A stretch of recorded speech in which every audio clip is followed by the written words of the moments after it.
All right, I want to talk a little bit about spatial harmonics on a Tesla coil and resonation and things like that. So I'm basing this on a paper written by James and Ken Coram in 1999, and I'll leave a link to that in the description. It's very good.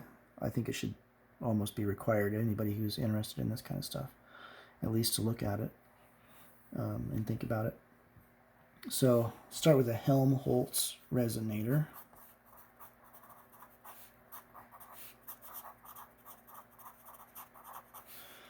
Helmholtz was a contemporary of Tesla. They did have communications and stuff, and they still use a Helmholtz coils for study. He created coils that give a large, very uniform magnetic field. Now, we all know what a Helmholtz resonator is. It's basically a bottle, or a container with one open end, and you can blow across the hole, and that oscillates,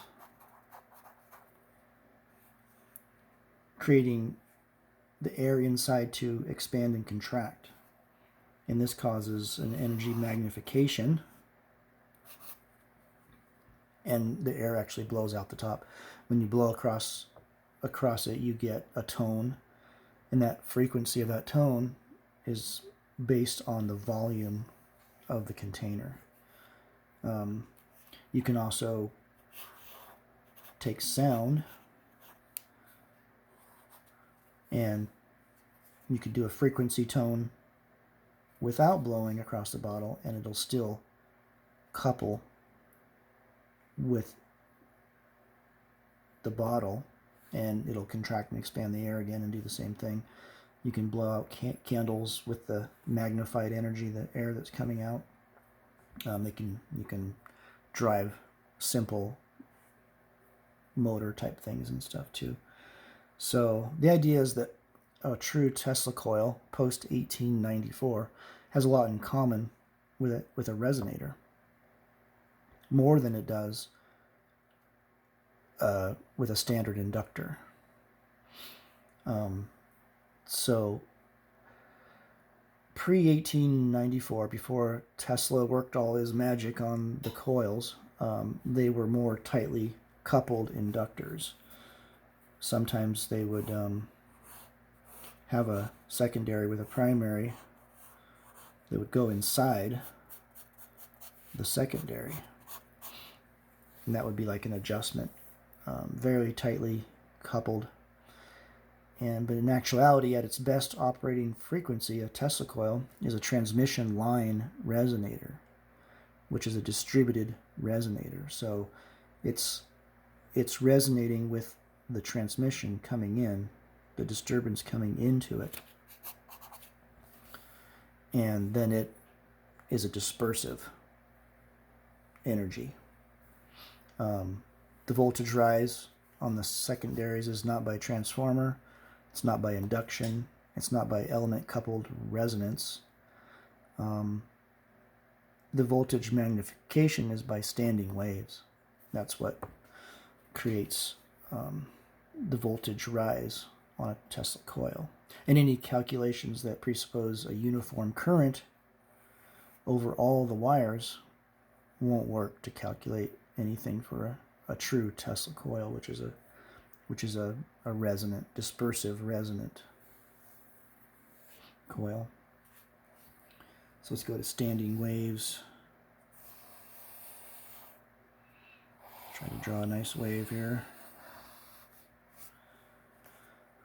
That's one full wavelength of a sinusoidal wave. There's also square waves and sawtooth waves. We'll cover this one here. That's one full wavelength, 1/4, 1/2, 3/4, and full. And the parts of these wavelengths have names, of course. All the even locations are nodes. This isn't, of course, a very even wave, but you get the idea. This would all be evenly distributed. And all the odd at the highest amplitude are modes. These would be your modes. Modes, nodes, so just call it singular. And then on the standing wave, you have a reflective wave, which comes back and is resonant with it, like that. These are all in 2D. Remember, this is a 3D thing happening.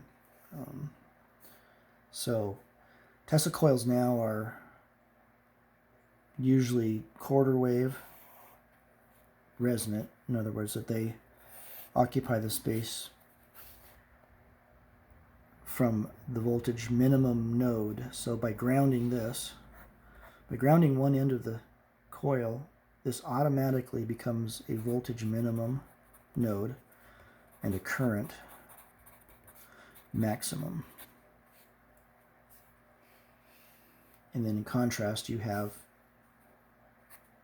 an anti-node, which is a voltage maximum, and a current minimum. And that's where you're trying to get to the end of your coil. A full wavelength, by comparison, is probably over a mile at 300 kilohertz. So Tesla figured out that the best disruption is at a quarter wavelength.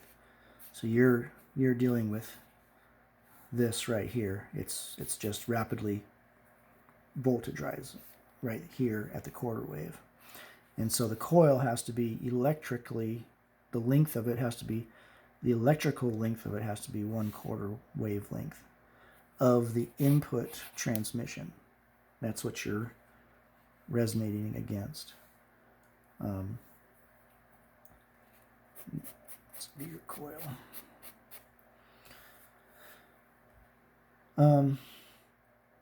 This would be considered your first harmonic.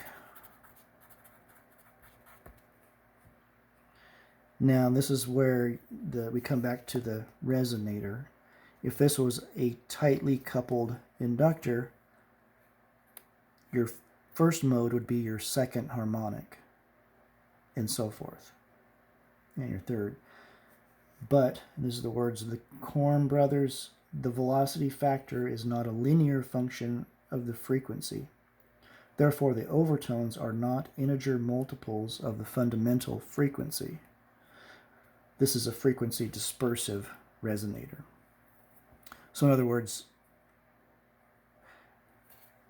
the measurements are not uniform over the whole entire coil. You've got waves. The current going in differs from the current coming out.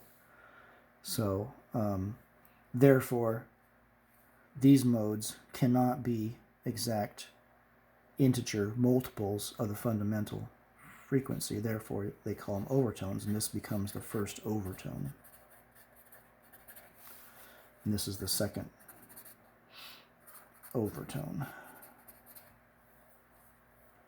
And the ratio between your minimum and your max is called your voltage standing wave ratio. And the key performance in a Tesla coil should be determined by its VSWR ability, not how far it can shoot sparks out. Honestly, that's not really what it's meant for.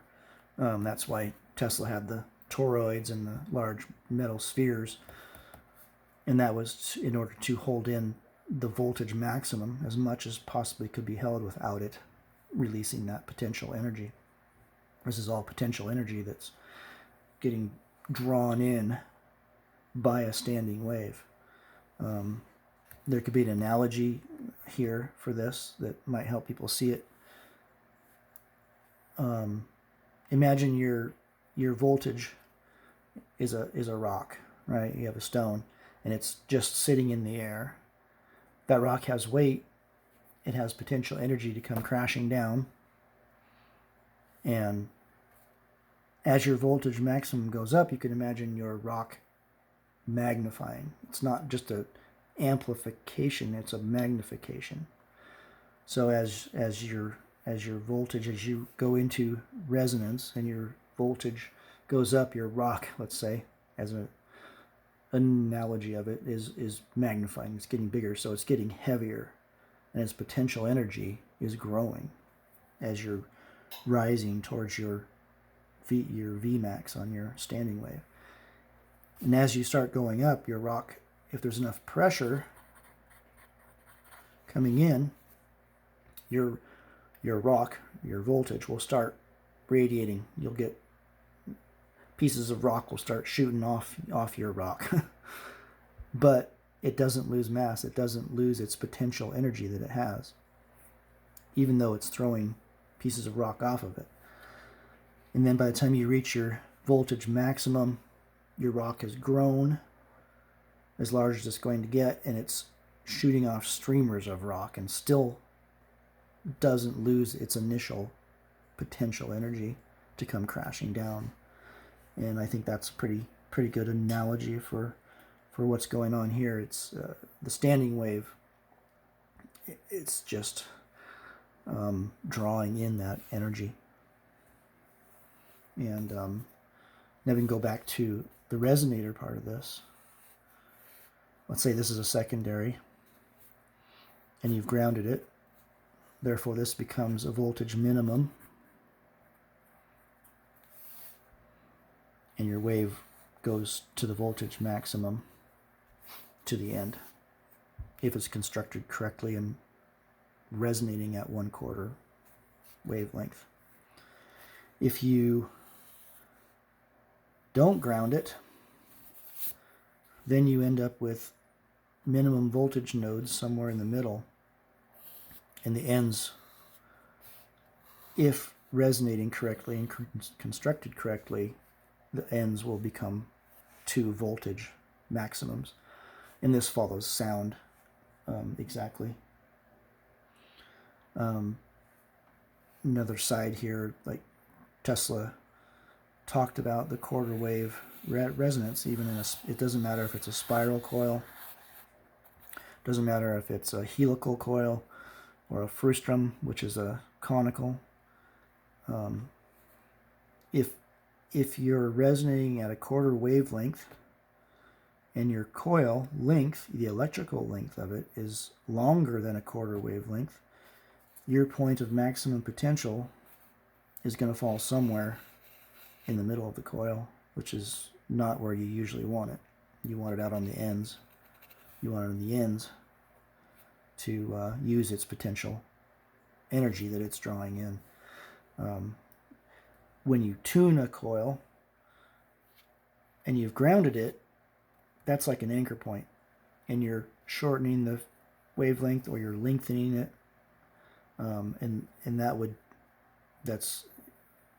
be equivalent to raising the frequency or lowering it. And as you're tuning it, you're moving your electrical length of your coil, you're moving that Vmax and trying to find the maximum potential place. And it works the same on a spiral or a cone or whatever coil you're using. So I think that's about what I wanted to talk about.